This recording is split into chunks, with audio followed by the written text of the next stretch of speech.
राधे राधे। मेरा नाम है निकिता शर्मा और आप सभी का स्वागत है श्रीमद् भागवत गीता की इस श्रृंखला में। पिछले श्लोकों में हमने समझा कि किस प्रकार दुर्योधन अपनी सेना के वीरों की शक्ति का बखान कर रहा है।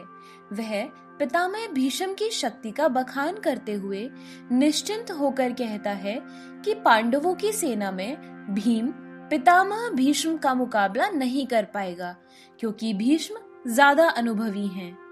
आज जानते हैं कि दुर्योधन 11वें श्लोक में क्या कहता है। अयानेषु च सर्वेषु यथा भागम वस्थिताः भीष्मेवाभिरक्षन्तु भवन्तः सर्व एव हि। अर्थात दुर्योधन अपनी सेना के अन्य वीरों से कहता है कि आप सभी लोग सैन्य व्यू में अपनी अपनी जगह खड़े रहकर भीष्म पितामह की पूरी तरह सहायता कीजिएगा। भीष्म पितामह के शौर्य की प्रशंसा करने के बाद दुर्योधन ने सोचा कि कहीं अन्य योद्धा यह न समझ लें कि उन्हें कम महत्व दिया जा रहा है। इसीलिए दुर्योधन ने अपने सहज कूटनीतिक ढंग से स्थिति संभालने के उद्देश्य से ये शब्द कहे। उसने बलपूर्वक कहा कि भीष्मदेव निसंदेह महानतम योद्धा हैं, लेकिन अब वे वृद्ध हो चुके हैं और प्रत्येक सैनिक को चाहिए कि चारों ओर से उनकी सुरक्षा का विशेष ध्यान रखें। हो सकता है कि वे किसी एक दिशा में युद्ध करने में लग जाएं और शत्रु इस व्यस्तता का लाभ उठा ले। यह आवश्यक है कि अन्य योद्धा मोर्चों पर अपनी अपनी स्थिति पर अडिग रहें और शत्रु को व्यू ना तोड़ने दें। दुर्योधन को पूरा विश्वास था कि कुरुओं की विजय भीष्मदेव की उपस्थिति पर निर्भर है। उसे युद्ध में भीष्मदेव और द्रोणाचार्य के पूरे सहयोग की आशा थी, क्योंकि वह अच्छी तरह जानता था कि इन दोनों ने उस समय एक शब्द भी नहीं कहा था जब अर्जुन की पत्नी द्रौपदी को असहाय अवस्था में भरी सभा में नग्न किया जा रहा था और जब उसने उनसे न्याय की भीख मांगी थी। यह जानते हुए भी कि इन दोनों सेनापतियों के मन में पांडवों के लिए स्नेह था, दुर्योधन को आशा थी कि वे इस स्नेह को उसी तरह त्याग देंगे जिस तरह उन्होंने द्यूत क्रीड़ा के अवसर पर किया था। 12वें श्लोक में कहा जाता है कि तस्य संजन्यन् हर्षं कुरु वृद्धः पितामह सिंहनादं विंध्योचयः शंखं दध्मो प्रतापवान। तब कुरुवंश के वयोवृद्ध परम प्रतापी और वृद्ध पितामह ने सिंह गर्जना की सी ध्वनि करने वाले अपने शंख को ऊंचे स्वर में बजाया, जिससे दुर्योधन को बहुत खुशी हुई। कुरुवंश के वयोवृद्ध पितामह अपने पौत्र दुर्योधन की मन की स्थिति जान गए और उसके प्रति अपनी स्वाभाविक दयावश उन्होंने उसे प्रसन्न करने के लिए अत्यंत ऊंचे स्वर में अपना शंख बजाया, जो उनकी सिंह के समान स्थिति के अनुरूप था। अप्रत्यक्ष रूप से शंख के द्वारा प्रतीकात्मक ढंग से उन्होंने अपने हताश पौत्र दुर्योधन को बता दिया कि उन्हें युद्ध में विजय की आशा नहीं है, क्योंकि दूसरे पक्ष में साक्षात भगवान श्री कृष्ण है। फिर भी युद्ध का मार्गदर्शन करना उनका कर्तव्य था और इस संबंध में वे कोई कसर नहीं रखेंगे। अगला श्लोक कहता है, ततः शंखाश्च भैर्यश्च पर्णवानक गोमुखः सह सैवाभ्यहन्यन्त स शब्दस्तुमुलो अभवत्। अर्थात उसके बाद शंख, नगाड़े, बिगुल, तुरही और सींग सहसा एक साथ बज उठे। वह संवेद स्वर अत्यंत कोलाहल पूर्ण था। 14वें श्लोक में कहा गया है कि तत् श्वेतेर्य हरेर्य युक्ते महति स्यन्दने स्थितौ माधवः पांडवश्चैव दिव्यौ शंखौ प्रदद्मतु।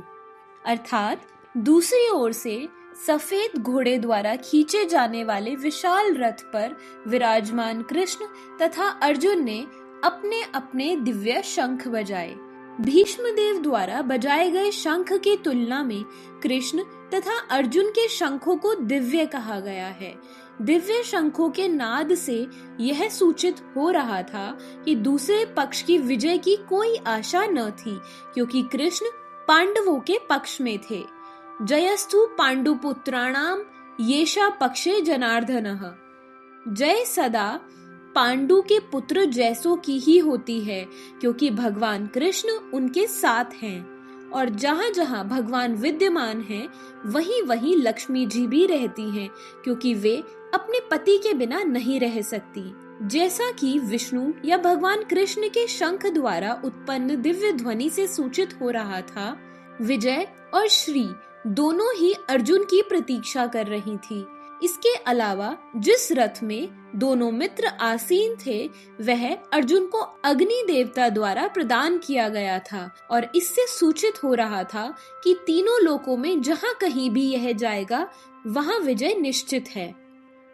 पांचजन्यम ऋषिकेशो देवदत्तम धनंजयः पौंड्रधन्मौ महाशंखम भीमकर्मा वृकोधरः। अर्थात भगवान कृष्ण ने अपना 5 जन्य शंख बजाया। अर्जुन ने देवदत्त शंख तथा अति भोजी और अति मानवीय कार्य करने वाले भीम ने पौंड्र नामक भयंकर शंख बजाया। इस श्लोक में भगवान कृष्ण को ऋषिकेश कहा गया है, क्योंकि वो ही सभी इंद्रियों के स्वामी हैं। सारे जीव उन्हीं के अंश हैं, और जीवों की इंद्रियां भी उनकी ही इंद्रियों के अंश हैं। क्योंकि निर्विशेषवादी जीवों की इंद्रियों का कारण बताने में असमर्थ हैं, इसीलिए वे जीवों को इंद्रिय रहित या निर्विशेष कहने के लिए उत्सुक रहते हैं। भगवान सभी जीवों के हृदय में स्थित होकर उनकी इंद्रियों का निर्देशन करते हैं, लेकिन वे इस तरह निर्देशन करते हैं कि जीव उनकी शरण ग्रहण कर ले, और विशुद्ध भक्त की इंद्रियों का तो वे प्रत्यक्ष निर्देशन करते हैं। यहाँ कुरुक्षेत्र की जन्मभूमि में भगवान कृष्ण अर्जुन की दिव्य इंद्रियों का निर्देशन करते हैं, इसीलिए उनको ऋषिकेश कहा गया है। भगवान के अनेक कार्यों के अनुसार उनके अलग अलग नाम हैं। जैसे उनका एक नाम है मधुसूदन, क्योंकि उन्होंने मधु नाम के असुर को मारा था। वे गौओं और इंद्रियों को आनंद देने के कारण गोविंद कहलाते हैं। वसुदेव के पुत्र होने के कारण इनका नाम वासुदेव है। देवकी को माता रूप में स्वीकार करने के कारण इनका नाम देवकी नंदन है। वृंदावन में यशोदा के साथ बाल लीलाएं करने के कारण ये यशोदा नंदन है। अपने मित्र अर्जुन का सारथी बनने के कारण पार्थ सारथी कहलाते हैं। इसी प्रकार उनका एक नाम ऋषिकेश है, क्योंकि उन्होंने कुरुक्षेत्र के युद्ध में अर्जुन का निर्देशन किया। इस श्लोक में अर्जुन को धनंजय कहा गया है, क्योंकि जब इनके बड़े भाई को विभिन्न यज्ञ संपन्न करने के लिए धन की आवश्यकता हुई, तो उसे प्राप्त करने में इन्होंने सहायता की थी। इसी प्रकार भीम वृकोदर कहलाते हैं, क्योंकि जैसे वे अधिक खाते हैं, उसी प्रकार वे अतिमानवीय कार्य करने वाले हैं, जैसे हिडिंबासुर का वध। पांडवों के पक्ष में श्री कृष्ण इत्यादि विभिन्न व्यक्तियों के द्वारा विशेष प्रकार के शंखों का बजाया जाना युद्ध करने वाले सैनिकों के लिए अत्यंत प्रेरणाप्रद था। विपक्ष में ऐसा कुछ न था। न तो परम निदेशक भगवान कृष्ण थे, न ही भाग्य की देवी श्री थी। इसीलिए युद्ध में उनकी पराजय पूर्व निश्चित थी।